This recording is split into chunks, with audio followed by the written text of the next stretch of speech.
A man's virtues are called good, depending on their probable consequences, not for him, but for us and society. The praise of virtues has always been far from selfless, far from unegoistic. Otherwise, one would have had to notice that virtues like industriousness, obedience, chastity, filial piety, and justice are usually harmful for those who possess them, being instincts that dominate them too violently and covetously and resist the efforts of reason to keep them in balance with their other instincts.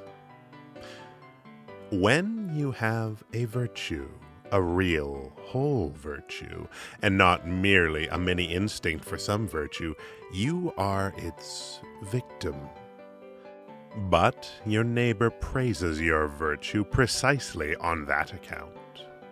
One praises the industrious even though they harm their eyesight or the spontaneity and freshness of their spirit. One honors and feels sorry for the youth who has worked himself into the ground because one thinks, for society as a whole, the loss of even the best individual is merely a small sacrifice. Too bad that such sacrifices are needed, but it would be far worse if the individual would think otherwise and considered his preservation and development more important than his work in the service of society.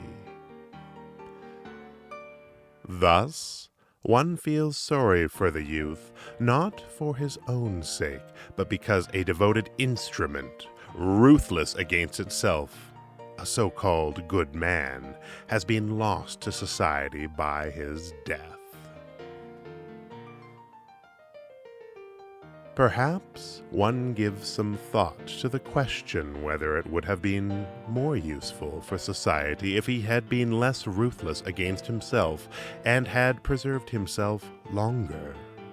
One admits there would have been some advantage in that, but one considers the other advantage, that a sacrifice has been made and that the attitude of the sacrificial animal has once again been confirmed for all to see, greater and of more lasting significance.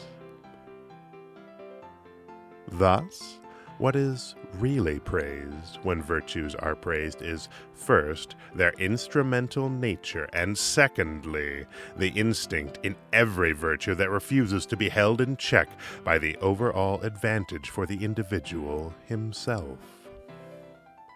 In sum, the unreason in virtue that leads the individual to allow himself to be transformed into a mere function of the whole.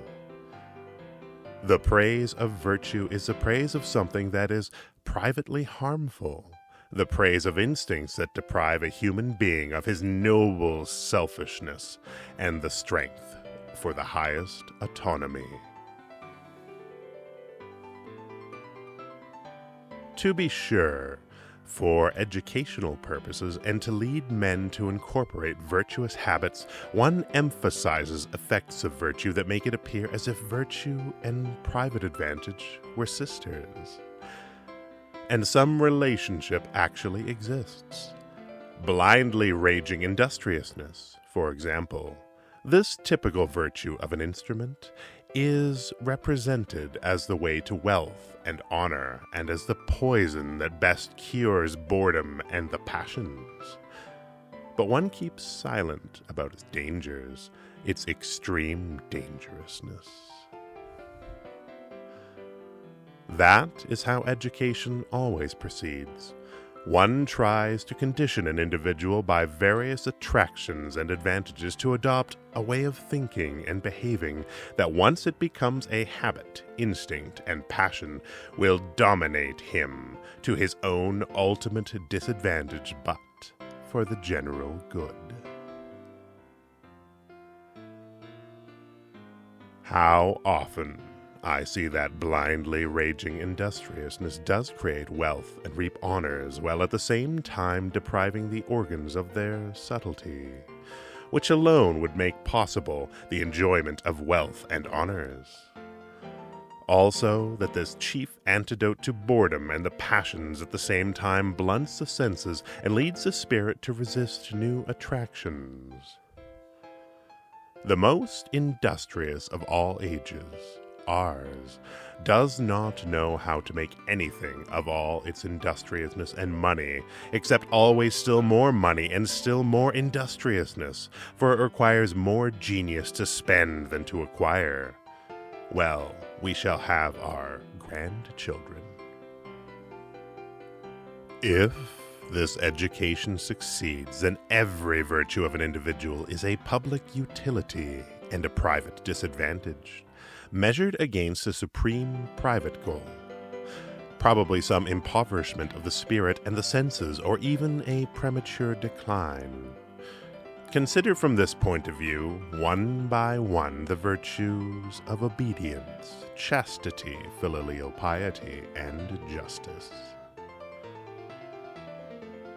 The praise of the selfless, the self-sacrificial, the virtuous, that is, of those who do not apply their whole strength and reason to their own preservation, development, elevation, and promotion, and the expansion of their power, but rather live in relation to themselves, modestly and thoughtlessly, perhaps even with indifference or irony. This praise certainly was not born from the spirit of selflessness. The neighbor praises selflessness because it brings him advantages. If the neighbor himself were selfless in his thinking, he would repudiate this diminution of strength, this mutilation for his benefit. He would work against the development of such inclinations, and above all, he would manifest his selflessness by not calling it good. This indicates the fundamental contradiction in the morality that is very prestigious nowadays. The motives of this morality stand opposed to its principle. What this morality considers its proof is refuted by its criterion of what is moral. In order not to contravene its own morality, the demand, "You shall renounce yourself and sacrifice yourself," could be laid down only by those who thus renounced their own advantage, and perhaps brought about their own destruction through the demanded sacrifice of individuals. But as soon as the neighbor or society recommends altruism for the sake of its utility, it applies to the contradictory principle. You shall seek your advantage even at the expense of everything else, and thus one preaches in the same breath a thou shalt and thou shalt not.